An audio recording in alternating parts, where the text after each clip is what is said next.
This week we move on from what happens after death and what are we required to believe. In this chapter, the author begins by saying that everything exists for a time. After that time is complete, that thing perishes. This world will also exist for a time, which is known only to Allah Ta'ala. After this time is complete, the universe will be annihilated. As we mentioned, I believe in the first lecture that we had, I mentioned that the world, the universe and everything within it is something which we call in Arabic as hadith. And hadith means contingent, meaning it did not exist, it was brought into existence and then it shall perish. And the world itself is hadith, not qadim. Qadim is the opposite of hadith, and qadim means that this thing, whatever we're talking about, has existed since forever. Okay? But the world, as the author is making very clear, is hadith, meaning it was created by Allah subhanahu wa ta'ala, and there will be a time where the world will perish and it will be brought to an end. And that time, the author mentions, is known as hashr, meaning the end of the world is known as hashr. Then he mentions that everything within the universe will finish, everything will perish. He says the earth, the heavens, humans, animals, nothing will survive. Everything will be destroyed. This appointed time is known as Qiyamah, the day of judgment or doomsday, however you wish to translate. When he says the earth, the heavens here does not refer to Jannah, rather it refers to the skies. Okay, so another word for sky, so you say the earth and the sky, you can say the earth and the heavens. Heavens in English is a word which is also applied to the skies. As for paradise and Jahannam, the hellfire, they do not perish. He further states that the signs of impending death can be observed in a dying man, such as a loss of body functions in a severe illness or the throes of death. Similarly, there are signs that portend the coming of the final hour and the doomsday, which are foretold in prophetic traditions. Basically what we discussed last week regarding when a person is about to die, then you can see the signs on the person's face, such as illnesses, they become weaker and weaker. Okay, in a similar manner, the author is stating, just as that appointed time is coming closer for that individual of death, you see the signs of death in that person. Not every single person and not all the time, but generally you see these signs where a person becomes ill, they are admitted into hospital, etc., etc. All of this indicates to us that it's the appointed time is coming closer for this individual.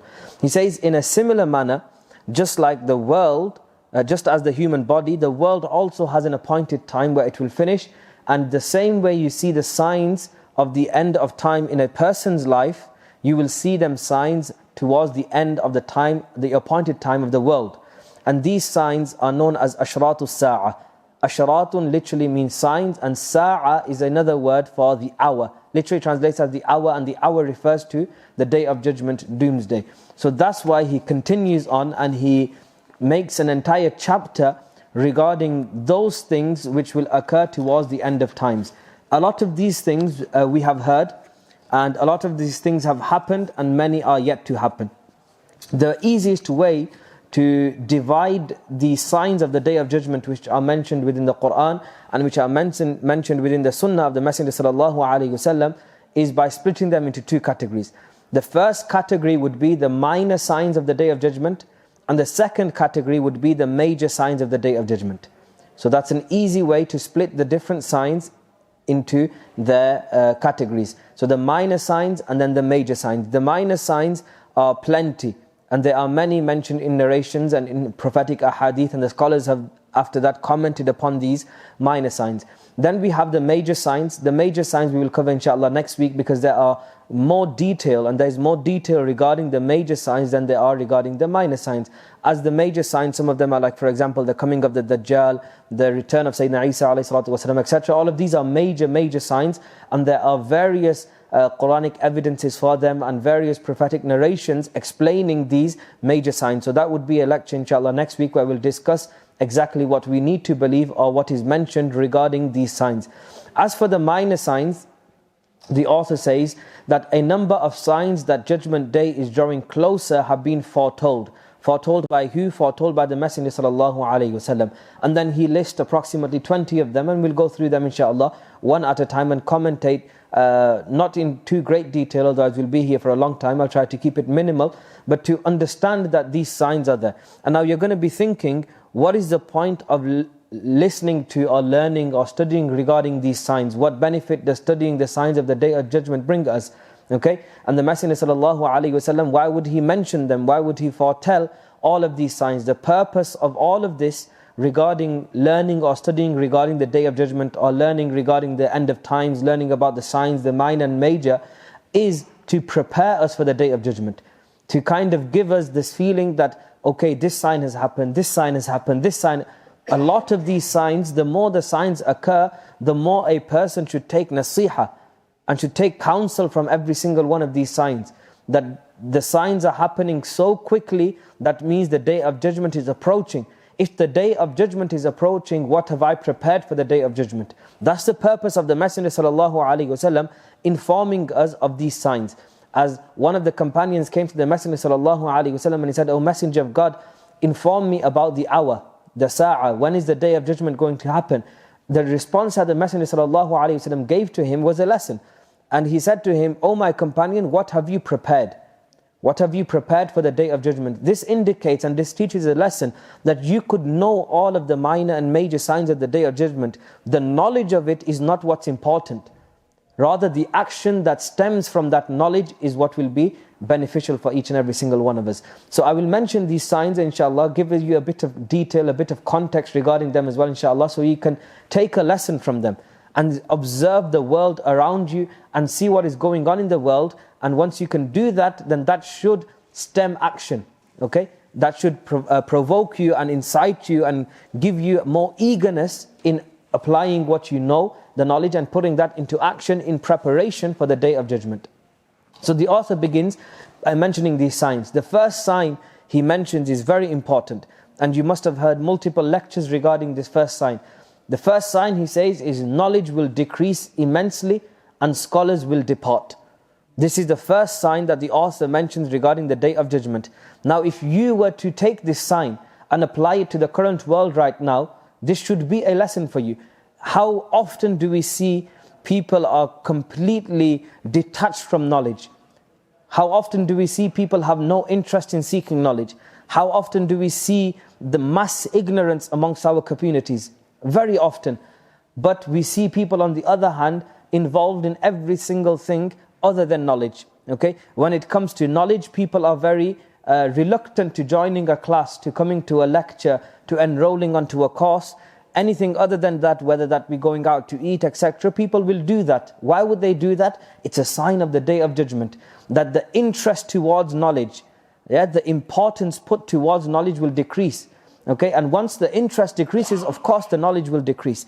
And one of the ayahs mentioned in the Quran where Allah subhanahu wa ta'ala says that أَوَلَمْ يَرَوْا أَنَّا نَأْتِي الْأَرْضَ نَنْقُصُهَا مِنْ أَطْرَافِهَا, that do they not see, do the people not see that we are closing upon the earth and making it, in a way, if you would like to say, making it more cramped, نَنْقُصُهَا, making it smaller and smaller.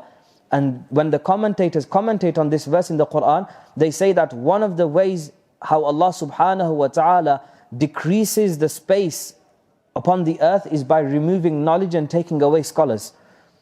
Okay, one of the ways Allah subhanahu wa ta'ala will lift knowledge is by taking away the people who possess that knowledge. How often do we hear every other week one of the giants of hadith has passed away?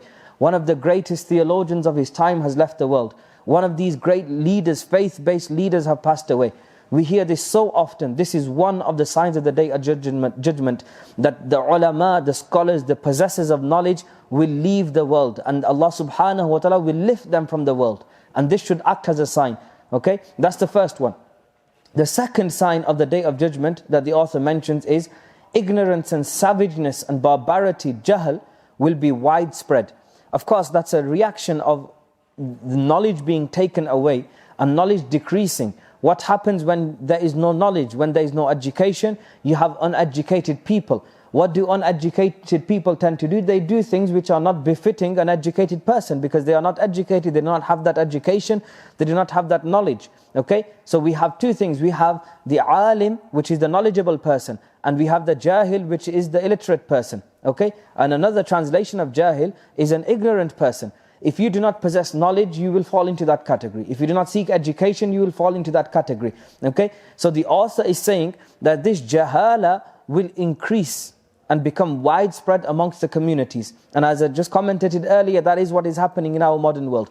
And if we think about it, it's not necessarily the Islamic knowledge that the author is talking about. It's not necessarily Islamic education that is a sign of the Day of Judgment, rather just general education. Okay, people might be going to school every single day, but the knowledge that they are taking away from school has decreased. Okay, people might be attending classes, but the knowledge that they take away from them classes is decreasing. As another sign will clarify, inshaAllah. Then he mentions the third sign. The third sign of the Day of Judgment from the minor signs is the population of women will increase, and women will be far more in number than men. Okay, this is again one of the signs mentioned within the hadith of the Messenger sallallahu alaihi wasallam, kathratun nisa, that the number of women will increase and the number of men will decrease. Now this particular sign has been interpreted by scholars in multiple ways. When we see a sign of judgment, one of the signs of the Day of Judgment, when we see it and we hear that the Messenger of Allah sallallahu alaihi wasallam says this, then we do not straight away go to the metaphorical meaning. Okay, we try to interpret it literally as much as possible. But if it's something which is not logical, or it doesn't make sense to us, obviously it's not going to be illogical or irrational. The Messenger of Allah sallallahu alaihi wasallam said this. But if it's something that we see that this is very, very far-fetched, we try to interpret it metaphorically. Okay, so this one literally, what that would mean to us, that there would be more women and there would be less men in number. Okay, that's what the literal meaning of this sign is. However, some of the scholars interpreted this that there may still be men. Okay, there may still be more men or equal amount of men in the world, but then men will adopt so many feminine traits that it would be difficult to classify them as men. Okay, and if you look around the world today, that is what is happening. Okay, the world is terming these sort of men who have so many feminine qualities and attributes, they're terming them as beta males. Beta males, I understand that to be B-tech males, right? That they do not possess the real traits of masculinity, therefore they become somewhat feminine men or effeminate men. Okay, this is one of the interpretations of this sign of the Day of Judgment, that as the closer the hour gets, the closer the Day of Judgment gets, this is what will happen to the state of men. Okay, one of the interpretations. The other one is in terms of number. We see now in our world, we see so many things that are changing within men's. Okay, we have drag queens, men dressing up as women and doing things that women would do, etc., etc. All of these things, these are all signs of the Day of Judgment. Okay, the fourth one that the author mentions is that in addition to the biggest liar, which is the Dajjal, the Antichrist, 30 smaller Dajjals, liars will appear, who will claim to be prophets, even though the leader of all prophets, our master Muhammad sallallahu alaihi wasallam, the chosen one, Al-Mustafa, is the seal of all prophets, and there will not be any new prophet after his coming. Okay, so the coming of the Antichrist, the Dajjal, the greatest Dajjal, the biggest liar, that is a major sign of the Day of Judgment, which we will discuss next week. But the author mentions from the minor signs is that there will be a build-up before the actual Dajjal comes. And there will be 30 of these Dajjals, the minions you could call them, the minions of the great Dajjal, the minions of the Antichrist. They will also do something which is known as, the reason why they call Dajjal is basically a kadhab, meaning a great liar. Okay, a great liar. And what will they be lying about? The Antichrist, he will lie about being a god. Okay, he will say, I am the Lord, I am God, etc., etc. These minions of this big Dajjal, they will also be liars. But what will they lie about? They will lie and they will claim prophethood. And they will say that we are prophets sent by Allah subhanahu wa ta'ala to this world. And as we know, as we discussed in detail, that after the coming of the Messenger sallallahu alaihi wasallam, there will be no other prophet after him. This aqidah is known as Khatmun Nubuwah, meaning the end or the seal of prophethood. After the Messenger sallallahu alaihi wasallam, there will no longer be another prophet after him. So these 30 people will come and they will claim prophethood. Every single one of them brings us closer to the time of the Day of Judgment. Every single one of them. There have already been a few, okay? There's already been a few of them, and there are some yet to come. The author mentions some of the ones that have already come, and he says, some of these false claimants have already appeared, such as Musaylama Kadhab, Aswad Ansi, Mirza Muhammad Al-Bab, Mirza Ali Hussein Baha'ullah, Mirza Ghulam Ahmad Qadiani, etc. The appearance of 30 such liars is foretold. Many have come and the remaining ones will appear. So he mentions a few of these individuals who claimed to be prophets sent by Allah subhanahu wa ta'ala, and they came after the Messenger of God sallallahu alaihi wasallam. So we know that's obviously impossible, because the Quran makes it very clear that there will not be another prophet after the Messenger sallallahu alaihi wasallam. So who are these people? There's a small footnote upon this when he mentions that the founder of the Qadiani religion is Mirza Ghulam Ahmad Qadiani. Okay, he lived between 1835 and 1908, and his followers. So what he did was he claimed that he got revelation. He got wahi from Allah subhanahu wa ta'ala. Then he claimed that he was a prophet, etc., etc. And he started his own cult following, his own somewhat what you would call a religion, even though it's not really a religion. He started that. And these people that adhere to him or follow him are known as the Qadianis or the Ahmadis. They relate their title, their sect back to him, because his name was Ghulam Ahmad Qadiani. Okay, and he was from amongst those Dajjals who claimed to be a prophet of Allah subhanahu wa ta'ala. Another one that the author mentions is Mirza Ali Muhammad Shirazi. Okay, he was a person from Iran, and he lived in the 1890 till 1819 till 1850. So he lived no more than 200 years ago. Okay, he called himself Al-Bab. Al-Bab in Arabic literally means door. Okay, and he claimed that he was the door to the Mahdi, and he claimed to be a prophet of Allah subhanahu wa ta'ala as well. And his followers are called Babis, and his religion, or so-called religion, he termed that Babism, or you could call that a sect. Then there was another one, and his name was Mirza Hussein Ali Noori. He lived between 1817 and 1892, and he called himself Baha'ullah. But this person, he was a follower of the Babi guy. Okay, so he followed him, but then, as followers sometimes happens, when the leader passes away, he claimed that he was now a prophet of Allah subhanahu wa ta'ala, and he also had followers, and his followers are known as Baha'is. And some of these sects, or a lot of them, still exist right now in the modern world. Okay, the Qadianis most definitely exist, and the Baha'is is a branch of, they call it a somewhat branch of Shiaism, but if the person himself claimed to be a prophet, you're not really a branch of anything, you're a religion in and of yourself. Okay, so these people of these faith or these cult followers, they still exist right now. And the first of them, which appeared after the Messenger sallallahu alaihi wasallam, is known as Musaylama al-Kadhab. Musaylama al-Kadhab, as I mentioned earlier, literally means the liar. Musaylama al-Kadhab was from the first of these 30 Dajjals that will come towards the end of time. And the first of them, Musaylama al-Kadhab, he appeared in the time of the Messenger sallallahu alaihi wasallam. So the Prophet alaihi salatu wasallam was still alive, and he claimed that he was a prophet. And later, the Sayyidina Abu Bakr as-Siddiq radiallahu anhu went to war, and he was killed in that battle. So these are just some of the ones that we are aware of that have existed. There may have been others that we may not be aware of. But the Messenger of Allah sallallahu alaihi wasallam foretold that there will be 30 Dajjals, 30 small minions of the great Antichrist. They will come before him that will lead up to the coming of the Dajjal. But these 30 coming are still amongst the minor signs of the Day of Judgment. The next one that the author talks about, the fifth minor sign of the Day of Judgment, is people will be affluent, there will be an increase in wealth. That's the fifth sign of the Day of Judgment. There will be an increase in wealth.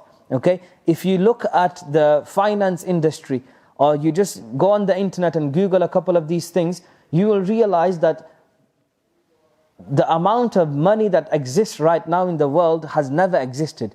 Okay, it's never been like this. This much wealth has never existed in the world. That's one thing. The second thing, that billions and billions of dollars and pounds are owned by just one person or one families. All of that wealth is concentrated amongst the affluent people, just a couple of them. The rest of the people are struggling to pay bills, but there are a couple of individuals, a couple of families around the globe who control and possess majority of the world's wealth. And that's how much wealth there is. I don't think people knew what $1 trillion was. I don't think they even had a word for that amount. But now there are people, or multi-million dollar, multi-trillion dollar companies and businesses who own that much amount of wealth. One of the reasons for this, and obviously these are all bills that I'm not claiming to be a master in finance, but I know how to read.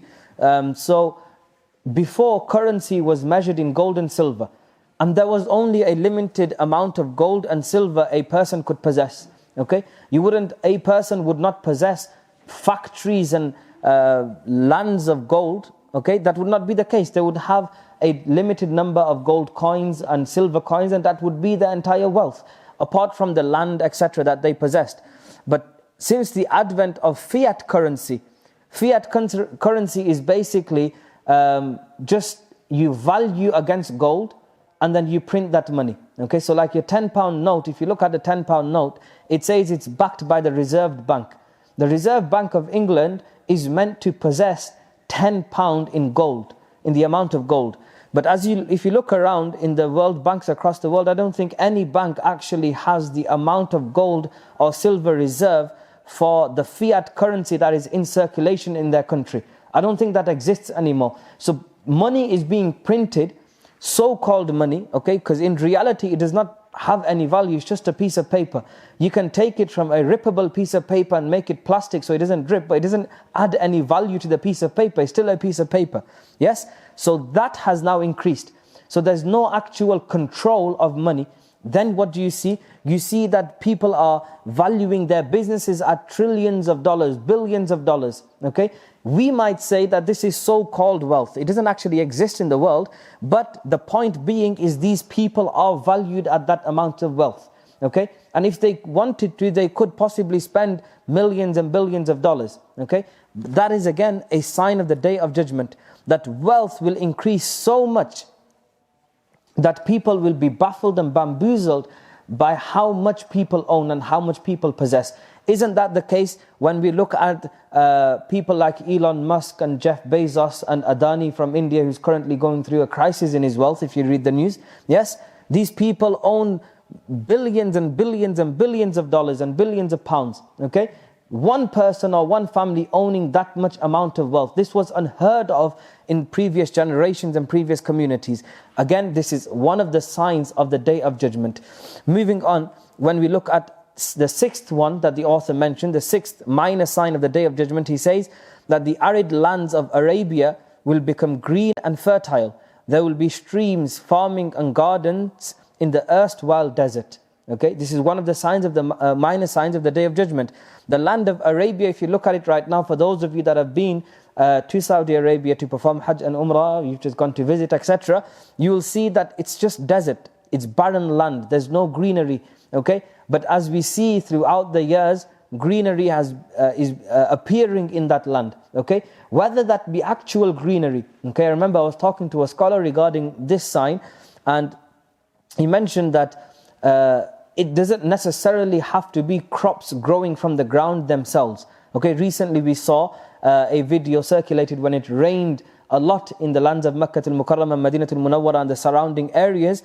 We saw that greenery appeared on the mountains, greenery appeared in the deserts, etc., etc. Okay, but there could be another interpretation for this, which if you look at what the king is currently doing, Prince Salman, he's creating mass centers of crop production in the lands of Arabia. They may be greenhouses, the vegetation and the crops may not be growing directly from the land, but it is being grown. It's being grown in massive greenhouses, it's being grown in massive factories. The land of Arabia is not a land that is known for vegetation. It's not a land that produces fruits and plants, etc., etc. So these things are happening, and again, this brings us back to the sign that the Messenger of Allah sallallahu alaihi wasallam mentioned, that the lands of Arabia will become like this. There will be streams, there will be farming. It may not be the farming on the agriculture that we are used to or that we know. It might be a modern version of that farming. It might be a modern version of that agriculture, but it will nevertheless happen because the Messenger sallallahu alaihi wasallam mentioned that it will happen. The seventh sign the author mentions is it will be extremely difficult to be steadfast on religion. Okay? And an example the Messenger of God sallallahu alaihi wasallam gave was that it will be as if a person was asked to hold on to hot coal. Burning coal, if that was given in your hand, it would be very difficult for you to keep that on your palm. In a similar manner, staying steadfast upon the religion will be very difficult. How often do we hear in the news and how often do we see our own children, our own younger generations becoming further distant from the religion, moving further and further away. Okay? A lot of our children, a lot of people amongst our communities are following ideologies like liberalism and secularism, going towards atheism. Okay, all of these isms lead to one ism, atheism. Eventually you will end up there, where you will have no principles, no values, nothing. That is what an atheist is. He doesn't have any principles. He or she doesn't have any principles, any values. And we can see this becoming manifest in our own time right now. And this was a sign of the Day of Judgment. Again, and I could commentate on this further, but I'm cautious of time. The eighth one the author mentions is time will pass quickly. Okay?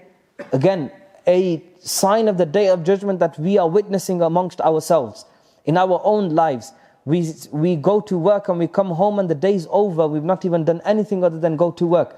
Weeks are passing by, months are passing by, years are passing by so quickly that we are unable to keep up with time. And you could say that the world has become fast. Okay?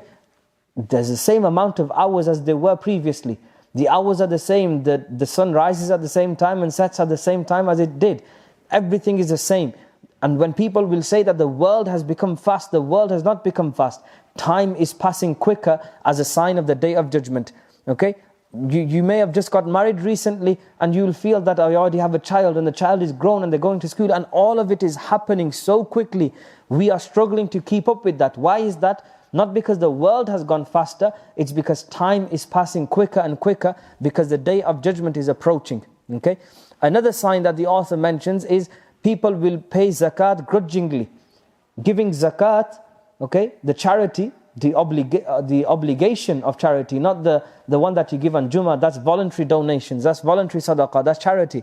This is alms-giving, the zakat that you are obliged to give. Okay, if you possess obviously a certain amount of wealth and you meet all the other conditions, you must pay this zakat. Giving zakat will become a burden upon the people. Okay, I'll narrate to you a story that when we were studying this book, our teacher mentioned to us in India, that there was a particular person that my teacher knew, and he was a very, very wealthy businessman. He possessed a lot of wealth. He had an entire factory where the factory would produce rugs. You know, like rugs we have here that we put in our houses. In India, he would produce them, mass produce them, rugs for sale. I would say he was at least a millionaire, okay, for our understanding. Had a lot of money, had a lot of wealth. But our teacher mentioned that he was very, very greedy in that sense. That when it came to giving zakat, obviously if you have millions and millions of pounds in savings, etc., etc., and your business income, your rental income, all of that combined together, his zakat was a somewhat hefty sum. For us, obviously, if we say that his zakat was 20,000-30,000 pounds, that would mean a lot to us. Why? Because that's probably our savings in their entirety. Our zakat would not be that much. But if a person possesses millions and millions of pounds, 2.5% of that would come to around that many thousand pounds. Okay? So when he would do his zakat, he would be very stingy and he'd be very awkward about paying zakat. So what he would do is he'd found a loophole. And the loophole is that if you are to spend the money before the year is over, of course zakat is not due upon that. Okay? So for example, I'm not teaching you this loophole to act upon it, I'm just narrating the story, yes? So if you have, say for example, 20,000 pounds of saving, and the year is about to pass, and your due date of zakat is next week, for example.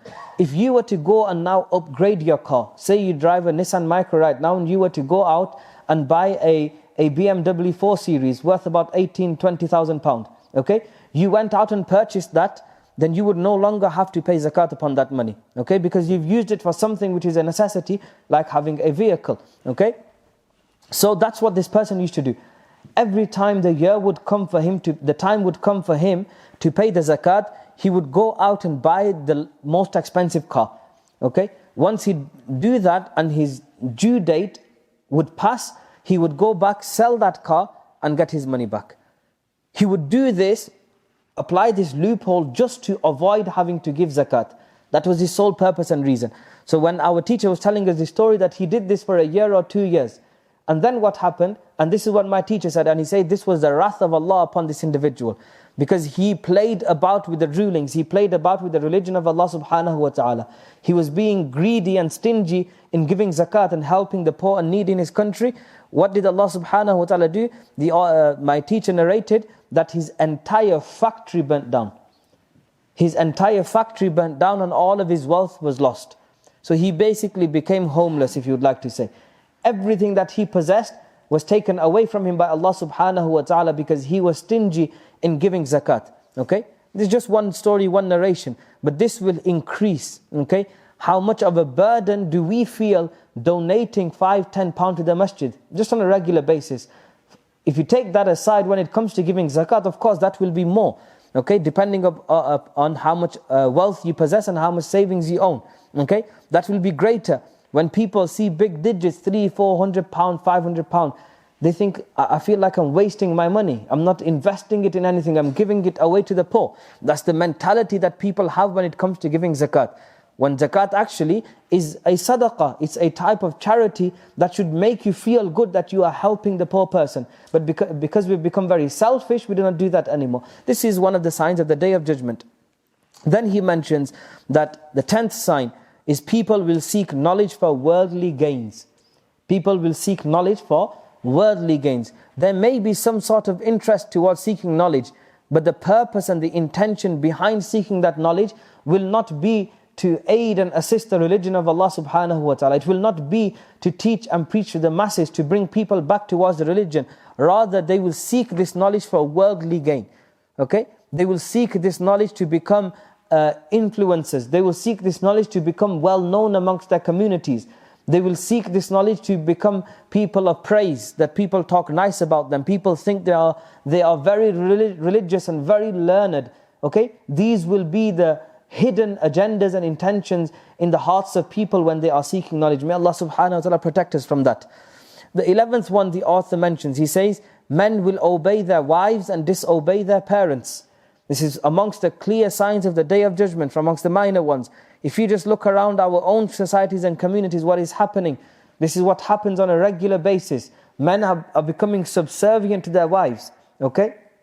And the translator mentions in a footnote that being obedient or becoming subservient to your wife, if you think about it, it's not necessarily a bad thing. What does it mean?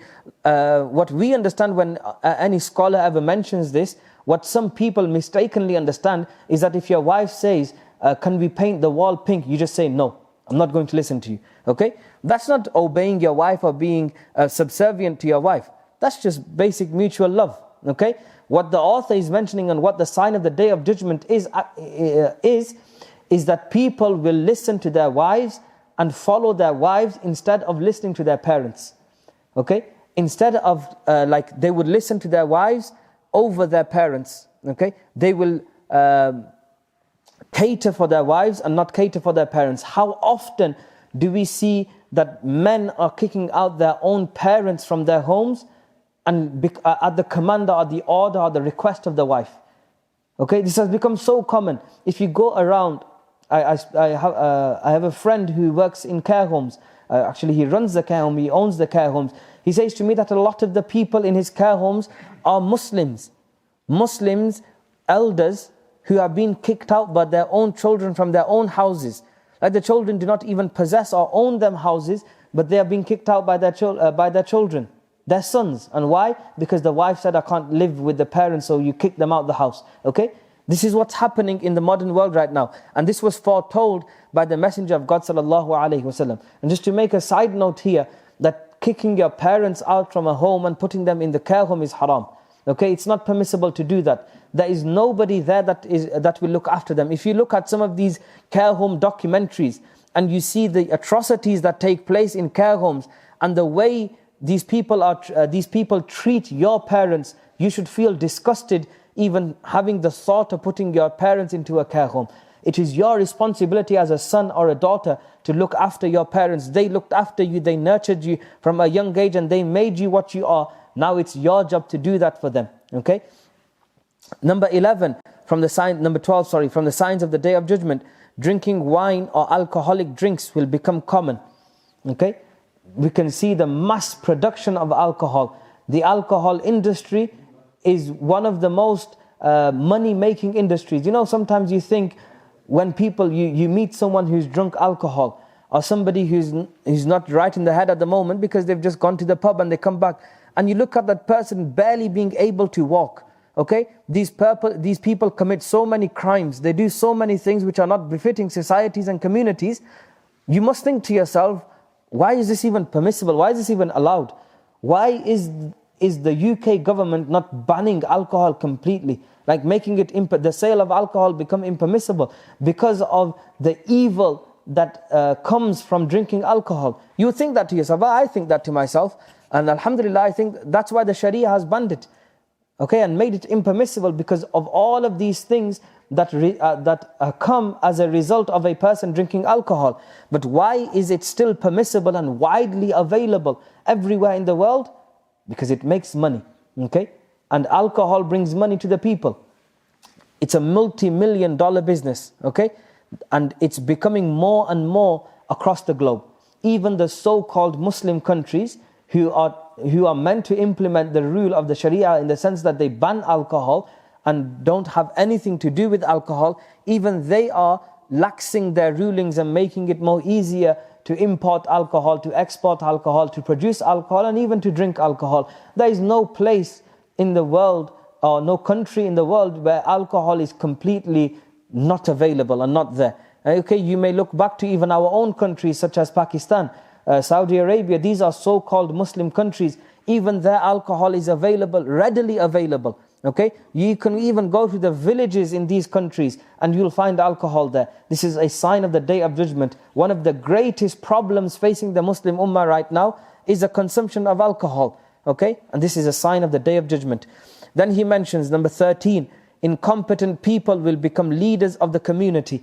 A sign of the Day of Judgment. Okay, I don't think I need to further expand or explain this. It is clearly visible, okay, that people who do not have any qualifications, you know how many qualifications you require to become a leader in India and Pakistan?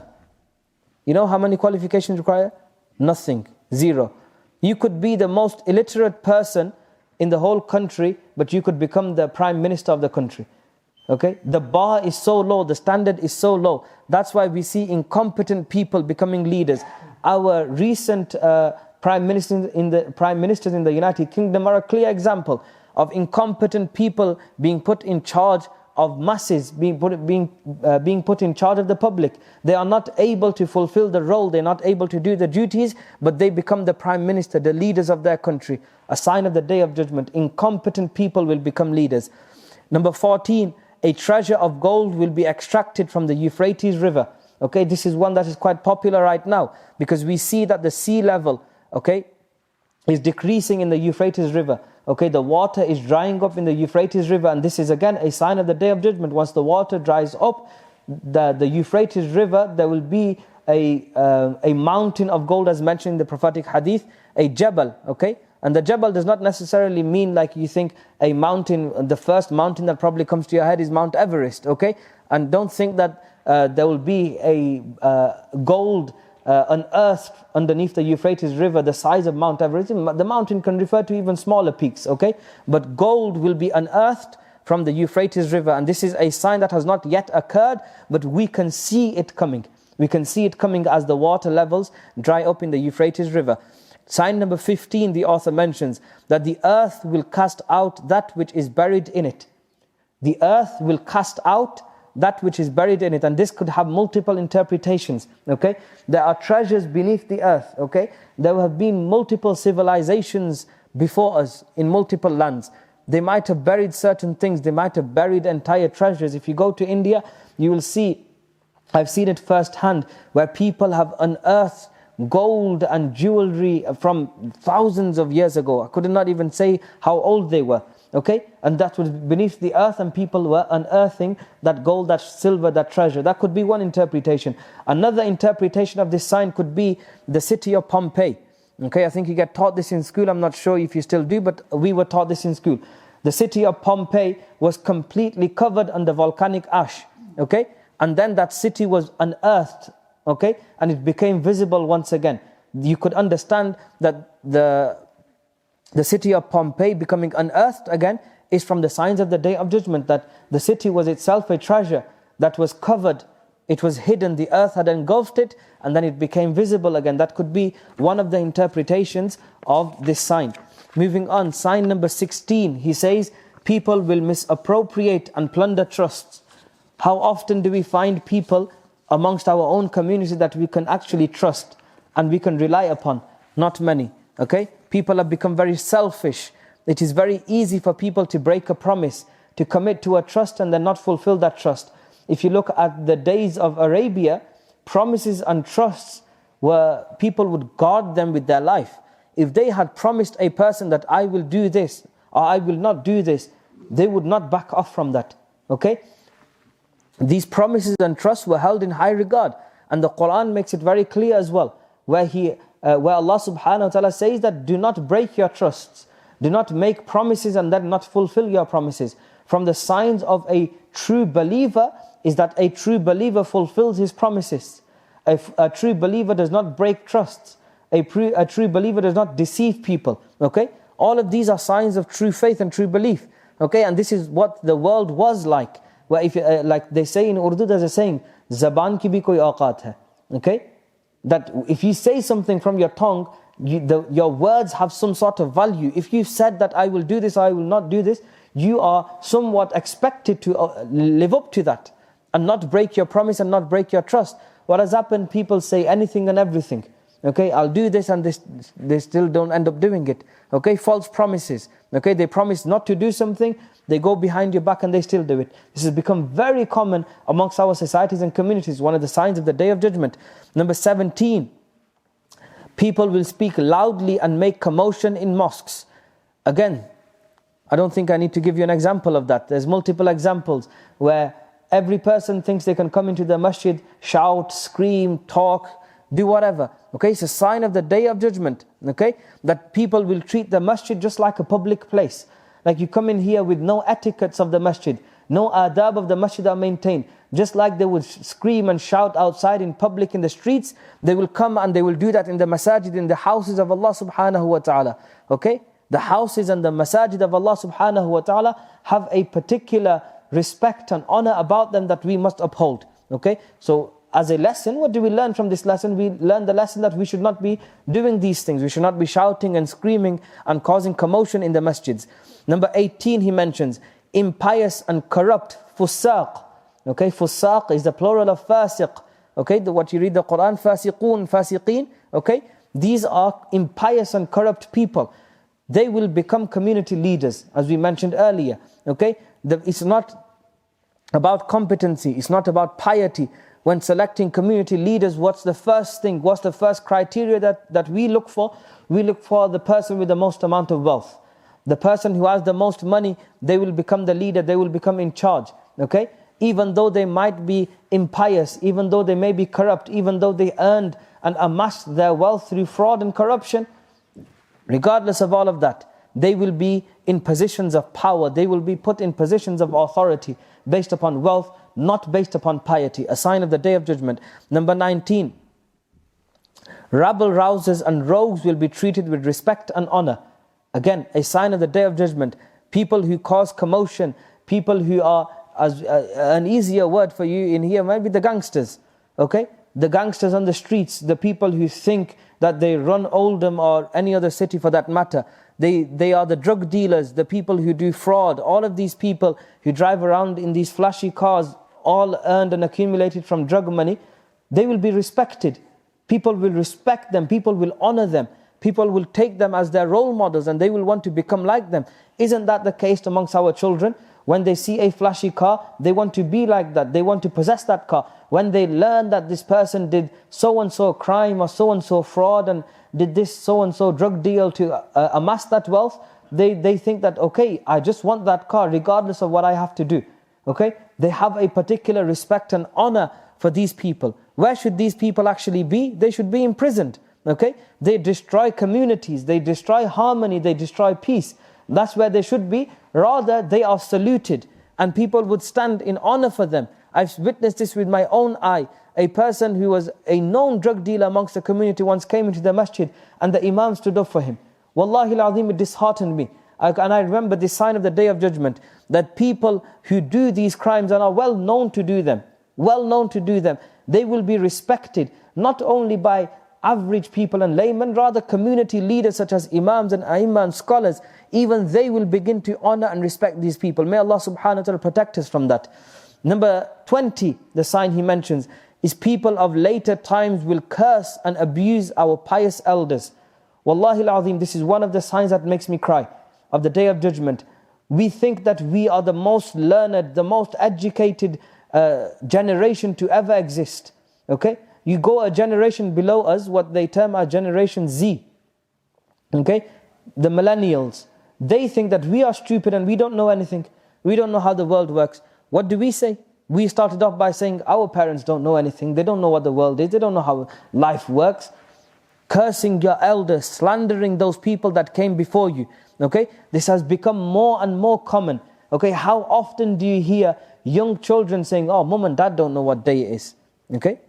They have no respect for them. They think that these people are cavemen and they've lived in caves all their life. They don't know how the real world works. These people, our pious predecessors, I'm talking very close here. I'm talking just a generation prior. Okay? If we go further back, what do we see? We see people who claim that they have revived the Quran and Sunnah. Okay? And they say that for 1400 years, the application of the Quran and Sunnah was completely lost. And nobody acted upon what the Prophet ﷺ actually preached. We are here to bring you this information. Okay? And they curse and they slander our pious predecessors. They say things about our great ulama and awliya that are not befitting their status. Okay? Become very common amongst the people these days. In multiple different avenues. You can look at this sign of the Day of Judgment through multiple ways.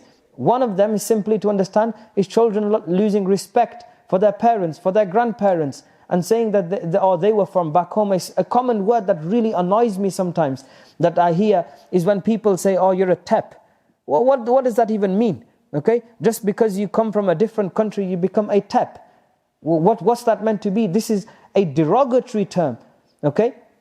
I don't know who invented the term and who even began its usage, but this term is to slander and curse people from back home. That's what it is. And who are these people from back home? They are your forefathers. Okay, remember, we didn't drop from the sky into the United Kingdom. We are migrants. Okay, our fathers and our forefathers were migrants. They came from this country. So this has become increasingly popular amongst the younger generation of frowning upon, slandering and cursing the predecessors. Okay. Further, 21, he mentions non-living things like the whip and the lace will talk. Okay, this is from amongst the sign of the Day of Judgment. The whip, okay, if you know what a whip is, and the lace, your shoelace. Okay, these things will begin to talk. This has been interpreted in multiple different ways, but it could be literal as well. You never know. There may be a time where the whip will begin to speak and the lace will begin to talk. If you saw recently, or not recently, really a couple of years ago, I saw that the Nike had invented some trainers that could track, okay, without you even having any other device. The trainers themselves would track the amount of steps you have taken.